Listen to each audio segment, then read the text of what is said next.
Hi, I'm Glenee, and this is Amazing Doers. My interviewee did not show up today, so I don't want to waste any precious time in delivering content that is of value to my listeners and to the general public at large. I'm Glenee. I am LA's health equity nurse. This is Amazing Doers. I created Amazing Doers because I do believe that through having healthy conversations, everyday people will find the skills that they need to do more, be more, and achieve more. So I'll just interview myself the same questions that I would ask anyone else. And so here we go. How I got into entrepreneurship is because I discovered a gap in healthcare. This gap is so wide, and it is a disconnect between America's most discriminated and their ceiling to abundance. What I found, and what I mean is this: America's most discriminated, my population, as a registered nurse, I choose my audience based on a population. My population are the workforce, professionals, Black women. The commonality between all of them are chronic job stress, discrimination in the workplace, microaggressions. These things send nurses, doctors, police officers, general population all running to the doctor because of spikes of stress. Now, I don't know if you know that spikes of stress, if you don't resolve the stress, it continues to cause toxicity in the body, and stress is one of the primary or the root cause of other diseases like clinical depression or depressive disorders and systemic lupus and high blood pressures and diabetes, because we're not handling the business. Usually we're not handling that business at hand because it's at work and our paychecks are on the line, our image is on the line. We may be single moms or, head a household. Everyone is dependent on us. But I'm telling you that if you are facing job stress, nothing else matters, because job stress will consume every aspect of your life, especially if it has to do with discrimination or profit before people, or you whistleblowing. Nothing else can matter. You literally have to put everything to the side and keep your focus on vision so that you can make it through that journey, that part, safely. Because what happens is that we feel this overwhelming sense of surges of cortisol, and that surge of cortisol causes us bone pain and muscle pain. And so we start taking medicine.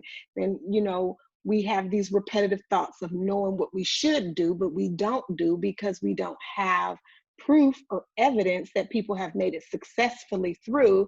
And it's literally pulling you away from the dependency of your employer, or even the dependency of yourself in doing things in our own strength, instead of understanding that taking medications is not going to do anything but lower your defenses. It's going to create docile people, and it's going to never stop the stressor from happening. So although you physically are not responding to the chronic stress anymore, the issue is still at large. And it's the issue, the root cause, that you have to root up so that you can move on into a healthier part of your life. Okay? So I created your RX for Life to fill that gap in healthcare so that the people who are believers in God or believers in natural laws, I really don't care who you believe in. I care that you're not devaluing and disrespecting your very own spirit. I care that you know the right thing to do and you're aware to a certain situation, but are afraid because of the risk of loss, or you're afraid. And I don't want you to get injured off of prescription medications when simple decision making will cure you. I promise. Simple decision making. So now Your RX for Life is here because we provide the health representation, the health advocacy, the health support, and the health education that you need to safely sojourn through that area. And, you know, maybe you become an entrepreneur also because you've been picked up um, gaps of gaps in the market where you can fill and become an entrepreneur, or you can return back to work. I ended up doing both. So, what has been my greatest challenge to date? My greatest challenge to date is talking about discrimination in a way where I experienced it firsthand, but it seemed to be a phenomenon that was just for me. Like people knew what I was talking about, but there was not a real reference point. But this is the beauty of me continuing on with the work because I've been doing this groundbreaking work and this grassroots work to provide that missing education, that piece that our ancestors so wanted us to have. This education. And what it is workplace healthcare education. So my greatest challenge to date is like not having a reference point, but because 2020 has been such a year of vision and understanding the health disparities and the police brutality. And personally, I think that not just that it's racist hatred. I don't really like using, I don't want to say I don't like using racist, but for me, I know that race is a construct of science. So I don't like speaking to um, false science and reiterations of the madness of one person or a few people's minds way back in the day that was trying to justify the enslavement of African people. So I don't like to talk about that. What I like to talk about is things that we can move and do. And so the greatest challenge has been the shift and getting people to understand that you have to talk in terms of your health. You have to speak in terms of what stresses you, what's happening to you in the workplace. Are you being looked over for positions? Do you qualify for something and you're afraid to pursue that journey because you have a mindset of thinking that I'm going to be turned down anyway? Are you afraid to speak up for yourself and confront someone at work who may be um, causing you grief and disturbing the peace that you have?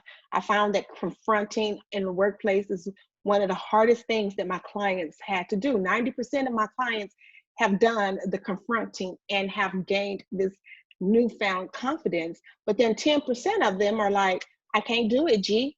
I just can't do it. I can't. And so they stay stagnant where they are and they get on, they drink more and they gain weight. You get that? So the greatest challenge to date has been helping people to understand that the kingdom of God is within you, and that is your stress system also.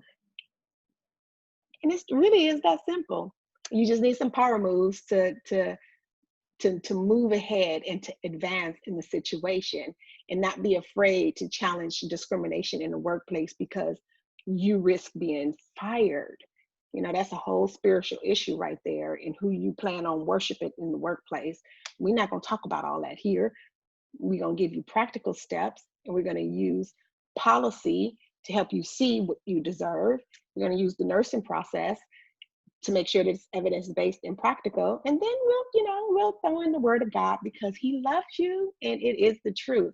I use the word of God as systems of discrimination and I gained my health equity, plain and simple. So how do I balance it all? I don't know.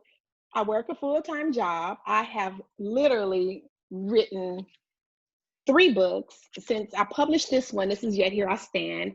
I wrote this and then published it in 2015, and it is my memoir. And it actually has a lot of healthcare campaigns that I'm going to be addressing because I'm a woman who has experienced adversity her entire life and discrimination her entire life, and then suffered and endured the 4 years of systemic employment discrimination.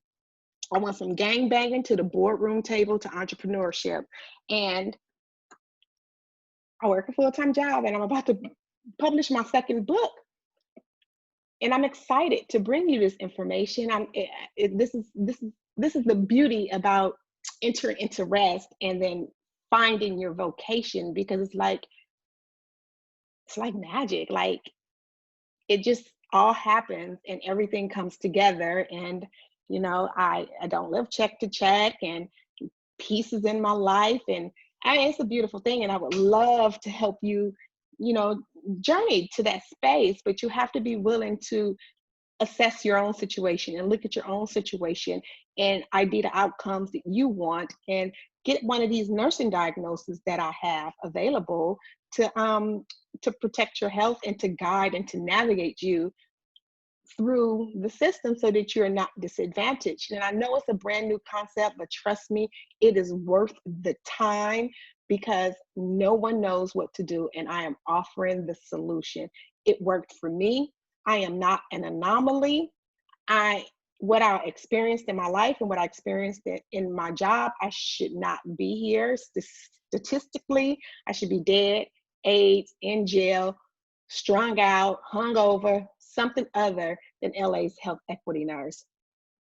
So, one word of advice I would give my younger version is probably the same advice my mother gave me when I was a little girl, and that is, Rome wasn't built in a day. Rome wasn't built in a day.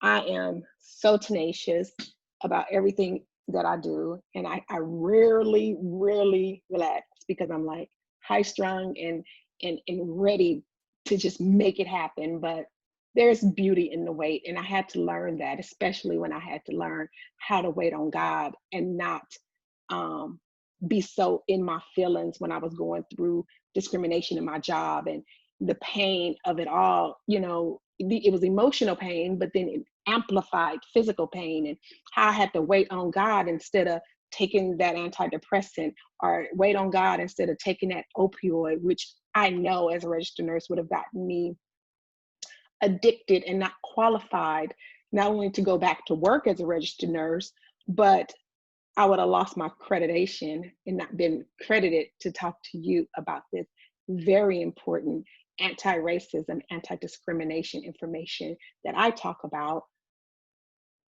and relating it to the workplace, because it's in the jobs. It's not on the street. It's in the jobs, and you have policies on the job that you can use to resolve these issues.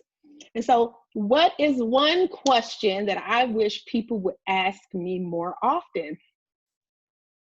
Do I need help? Do I need help? I had been a mom since I was 16, and I had also a ill mother. My mother was paranoid schizophrenic, and I dealt a lot with her insecurities, and the way that she handled life and her thought disorders. And so my mind was really trained on my mother.